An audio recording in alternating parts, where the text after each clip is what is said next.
ነገሩ ውስብስብ አይደለም፣ የተወሳሰበ ጉዳይ የለም። በደም ወስደኗል ያላችሁትን የባህር በር በድርድር መልሱን የተባለው ላለፉት 7 ዓመታት ከዚህ ውጭ አልተጠየቀም። ሰተን እንቀበል ማለት ጦር ሰባቂነት አይደለም። የኑኑ ውረድ ጋራና ፈፋው ላይ እንገናኝ ጥሪም አይደለም። ጉዳዩ የጦር አውረድ ዛቻ ሻሞላን ካፎት የማስተሻሸትም አይደለም። እንደዚያ ቢሆንማ 7 ዓመታት ሙሉ የራስ ሀብትን ሰጥቶ በጋራ እንልማ ተብሎ በቀጥታ በሽማግሌም አይጠየቅም ነበር።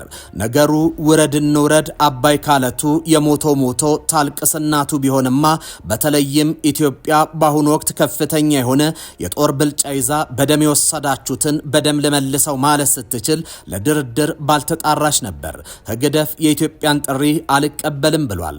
እርግጥ የኤርትራ መንግስት በደላላ ነው። ለጋራ ልማትና ትብብር የሚሆን የባህር በር አጀንዳ ወደ ጦር አውድማነት ለመቀየር እየታገለ ይገኛል። ህግደፍ በትብብር ከሚገኝ ትርፍ ይልቅ በጸብ የሚገኝ ኪሳራ ማጣጣምን የሚወድ ቡድን ነው።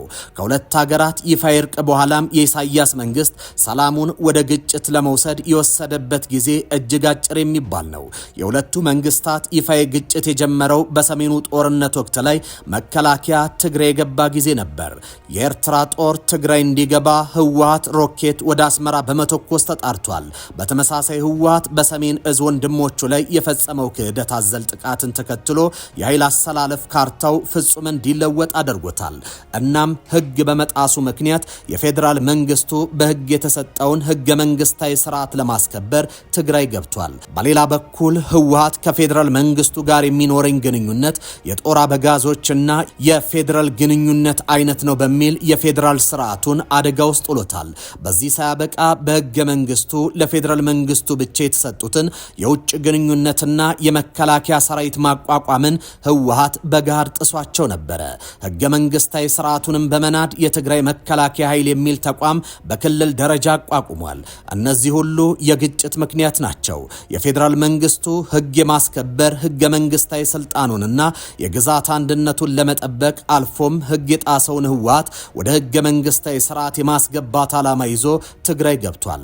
እናም የፌዴራል መንግስትን በማሸነፍ ነባሪውን ህገ መንግስት ስርዓት ወደ ስፍራው እንዲመለስም አድርጓል።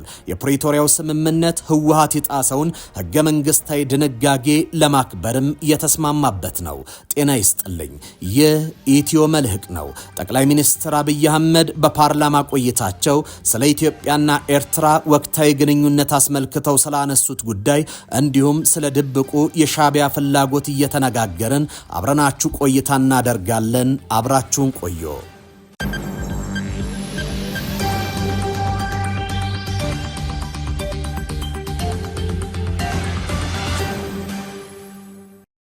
ኢትዮጵያ የባህር አክሰስ አያስፈልጋትም ብሎ የሚያምን አይገባትም ብሎ የሚያምን ሰው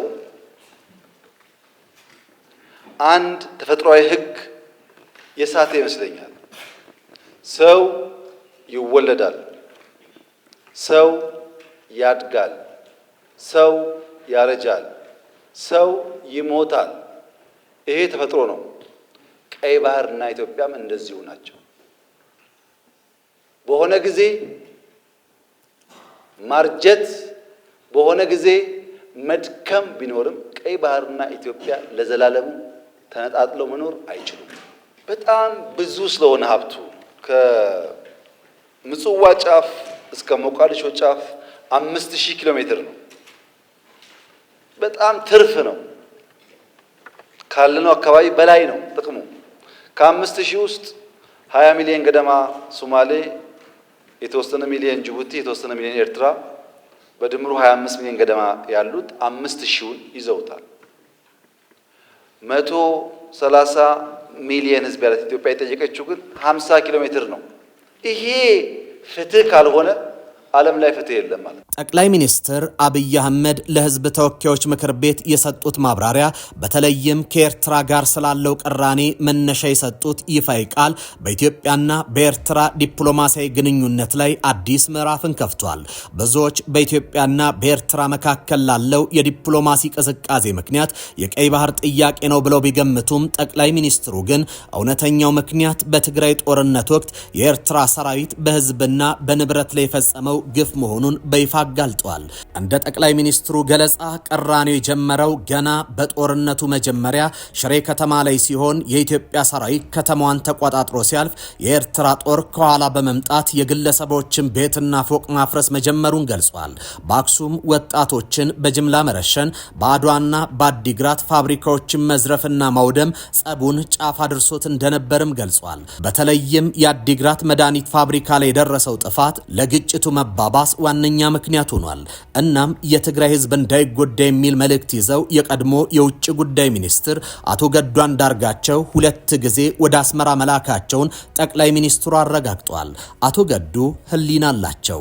እዛ ለምን ሄደው ምን እንደመከሩ እርሳቸው እኛም ሻቢያም ያውቃል ሲሉ ሚስጥሩን ይፋ አድርገውታል። ጠቅላይ ሚኒስትሩ የቀይ ባህር ድርሻን በተመለከተ ኢትዮጵያ የባህር በር ባለቤት መሆን ጥያቄዋ ፍትሃዊ መሆኑን በድጋሚ አረጋግጧል። ኢትዮጵያ ይህን ድርሻ ለማግኘት የምትከተለው መንገድ በጦርነት ሳይሆን በውይይትና በዲፕሎማሲ ገበያ መሆኑን ገልጿል። 130 ሚሊዮን ህዝብ ያላት ኢትዮጵያ ድርሻ ማጣቷ ተገቢ እንዳልሆነና ጥያቄያችን ፍትሃዊ ካልሆነ በዓለም ላይ ፍትህ የለም ሲሉም ተናግረዋል። ጠቅላይ ሚኒስትሩ ለኢትዮጵያ የሰላም እጦት 3 ዋነኛ ምክንያቶችንም ጠቅሷል።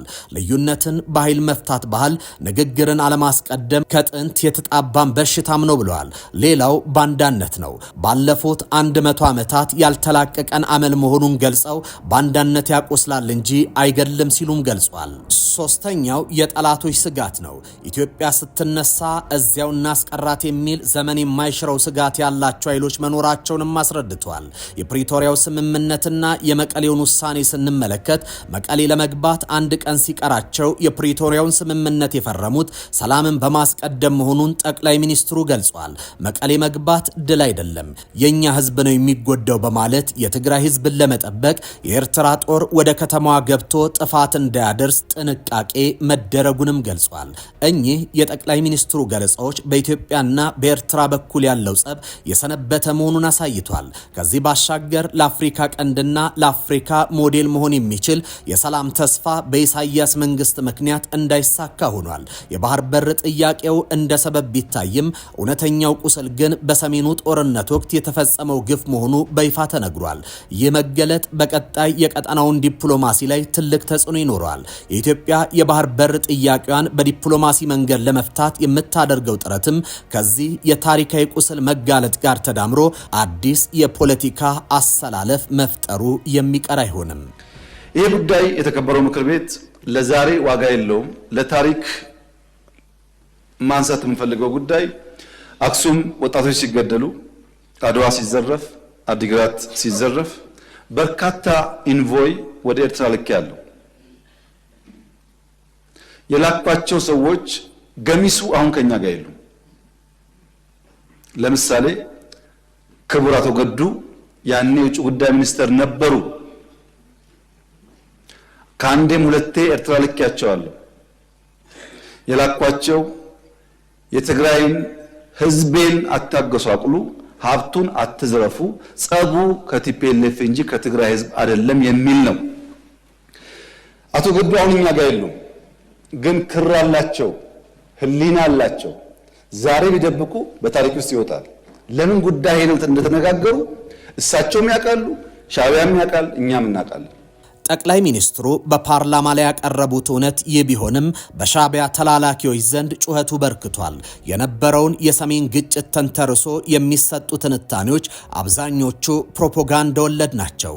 ግጭቱ በአግባብ ኦዲት እንዳይደረግ እውነታን በፕሮፓጋንዳ ጭስ የማፈን ዘመቻ ከትናንት እስከ ዛሬ ድረስ ቀጥሏል። ይህ አይነት አካሄድ ዘላቂ ሰላምን ሊያስረግጥ የሚችል አይደለም።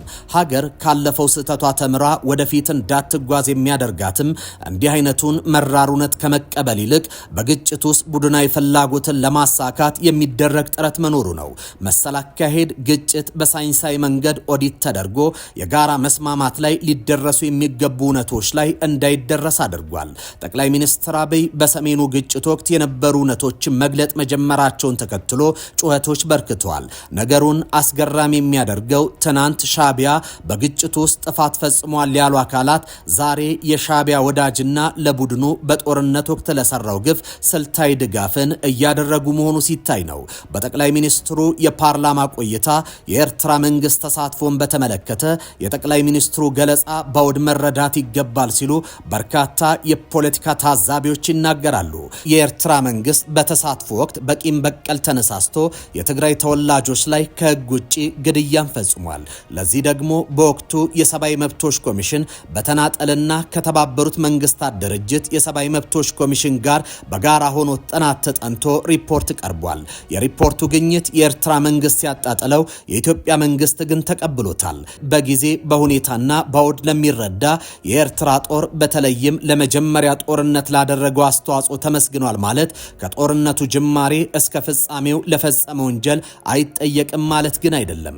ከዚህ ባሻገር ለኤርትራ መንግስት ከሰሜን ዕዝ በተዘረፈ ሮኬት የንዋጋ መልእክት የላከለት ከኢትዮጵያ መንግስት ሳይሆን ህወሓት ነበር። ይህን ያደረገው የኢትዮጵያ መንግስት ላይ ሰሜን ዕዝን በማጥቃት የከፈተውን ጦርነት ቀጠናዊ በማድረግ በሰላም ማረጋጋት ስም ግጭቱ ላልተወሰነ ጊዜ እንዲራዘም የማድረግ እቅድ ነበር።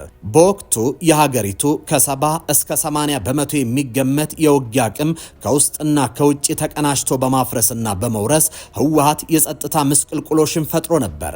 የቀድሞ የህወሓት የህዝብ ግንኙነትና የክልሉ ፕሬዝደንት አማካሪ የነበሩት አቶ ጌታቸው ረዳ ጠቅላይ ሚኒስትሩ የህወሓት አመራሮችን በመጥራት በመካከላችን ጦርነት ከተነሳ የኤርትራው መሪ ፕሬዝደንት ኢሳያስ ጦርነት ውስጥ በመግባት ልንቆጣጠር የማንችለው ኃይል ይሆናል። ጦርነቱ ተጀምሮ እሱ ከገባበት የሚፈጽመውን በቀል ማስቆም አልችልም ብሎ አስጠንቅቆናል ሲሉ ተናግረው ነበር። ይህ ወደ ጦርነት ላለመግባት የተደረገ ትግል አልፎም የውጭ ኃይል ተሳትፎ አደጋን ቀድሞ ያሰላ አካሄድ በወቅቱ በነበረው የህወሓት ግትር አቋም ምክንያት እንዳልተሳካ ይጠቁማል። ጠቅላይ ሚኒስትሩ የሰጠው መልእክት ነው የሚለው የኤርትራ መንግስት ኢንቴንሽን ክሊር ነው። ግጭት ውስጥ ከገባን አድቫንቴጅ ይወስዳል፣ ላስቆመው አልችልም። ስለዚህ ያለን ልዩነታችንን አብረን ብንሰራ ነው የሚያዋጣው ብሎ ጠቅላይ ሚኒስትሩ የሰጠለከለ ሁላችንንም አግኝተዋል። እኔ ጋር እንደ 10 ቀን ቆይቶ ነው የተመለሰው፣ ግን የተቀበለው ሰው አልነበረ። ከዚህ ባሻገር በወቅቱ ኢትዮጵያ የብሔራዊ ደህንነቷ ከውስጥም ከውጭም ለአደጋ ተጋልጦ ነበር። አንድም ህገ መንግስታዊ ስርዓቱ በመናዱ ሀገረ መንግስቱ ወደ ስርዓት አልበኝነት የመሄድ ጉዞውን ለመግታት በህግ ስልጣን የተመረጠው የፌዴራል መንግስቱ ህግና ስርዓቱን ማስከበር ነበረበት። በሁለተኛ ደረጃ የሰሜን ዕዝ በመጠቃቱ ምክንያት መደበኛው የጸጥታ መዋቅር ከፍተኛ መናጋት ውስጥ ገብቷል። በመሆኑም አንድ ሀገር ከውስጥም ሆነ ከውጪ የብሔራዊ ደህንነት ስጋት ገጠመው ማለት ከወትሮ የተለየ ሁኔታ ውስጥ ገብቷል ማለት ነው። ከወትሮ የተለየ ሁኔታ ውስጥ የገባ አካል ደግሞ ከወትሮ የተለየ እርምጃ እንዲወስድ ይገደዳል። አንድ ሀገር ከሌላው ሀገር ጋር የሚያደርገው ግንኙነት መሰረቱ ከሉዓላዊነቱ ጋር የተያያዘ ነው። ሉዓላዊነቱን ለማስጠበቅ የሚደረግ ግንኙነቱን የሚያፈርስ ነገር ከተከሰተ እንዲቆም ይደረጋል። ይሄ የአንድ ሉዓላዊ ሀገር መንግስት መብት ነው። ከመንግስት ውጭ ያለ ማናቸውም አካል እንዲህ አይነት መብት ፈጽሞ የለውም። የህግ ማስከበር ዘመቻው ይህን መብት የማስከበር ነው። ከዚህ ባሻገር የአንድ መሪ ትልቁ ኃላፊነት የሀገሩን ሉዓላዊነት የማስከበር ነው። መሪው የሚያደርጋቸው ንግግሮችም ሆኑ ድርጊቶች ውጤታቸው ከፍተኛ ነው። ጠቅላይ ሚኒስትሩ የያዙት ኃላፊነት የመንግስት ኃላፊነት ነው። ጠቅላይ ሚኒስትር አብይ አህመድ የሚወስዷቸው እርምጃዎችና የሚያደርጓቸው ንግግሮች የጊዜና የሁኔታ አውድ መጠበቃቸው በፍጥነት በሚለዋወጠው ዓለም አቀፋዊና ቀጠናዊ ሁኔታ ውስጥ የሀገሪቱን ደህንነትና ሰላም ለማጽናት የሚወሰዱ ስልታዊ ተግባራት መሆናቸው ማሳያ ናቸው።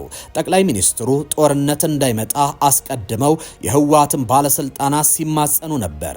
ከዚህ ባለፈም ግጭት ሊፈጥር የሚችለውን ማህበራዊ ምስቅልቅል በመረዳት ከጦር አውረድ ዛቻ አድቡ በሚል የሀገር ሽማግሌዎችን ጭምር ወደ መቀሌ መላካቸው ይታወሳል። በኢትዮጵያ ውስጥ በወቅቱ በነበረው ሁኔታና አውድ የኤርትራ መንግስት ተሳትፎ ማስቆም የሚቻለው ብቸኛው መንገድ ግጭት ውስጥ ባለመግባት እንደሆነ ቀድመው ጭምር ያስታወቁ ቢሆንም ይህ ሳይሆን ቀርቶ ወደ ግጭት ተገብቷል። ከዚህ ባሻገር ጠቅላይ ሚኒስትር ዶክተር አብይ አህመድ በህዝብ ተወካዮች ምክር ቤት ቀርበው ወቅታዊ አገራዊ ጉዳዮችን አስመልክተው በሰጡት ማብራሪያ መንግስት ለህዝብ ያለውን አክብሮትና ለተጠያቂነት ያለውን ቁርጠኝነት በድጋሚ ያረጋገጠ ነበር። በተለይም በወቅቱ አነጋጋሪ ሆኖ በቆየው የኤርትራ ወታደሮች ወታደሮች ወደ ትግራይ ክልል መግባትና ተፈጸመ ከተባለው የሰብአዊ መብት ጥሰት ጋር የተያያዘ የሰጡት ገለጻ የኢትዮጵያን ሉዓላዊነትና የዜጎችን ደህንነት የሚያስቀድም የመንግስትን አቋም በግልጽ ያሳየ ነው። ጠቅላይ ሚኒስትር አብይ አህመድ ለፓርላማ ያደረጉት ንግግር መንግስት እውነትን ለህዝብ የማጋራት ድፍረት እንዳለው ያሳየ ሆኗል። የኤርትራ ወታደሮች ጉዳይን በተመለከተም የተሰጠው ማብራሪያ መንግስት የትግራይ ክልልን ሰላም ለመመለስ ወንጀለኞችን ለህግ ለማቅረብና የኢትዮጵያን ሉዓላዊነት ለማስከበር እያደረገ ያለውን ጥረት የሚያሳይ ሆኗል። ይህ ግልጽነት በቀጣይ ለሚካሄዱት የሰላምና መልሶ ግንባታ ስራዎች ጥልቅ መሰረትን የሚጥል ነው።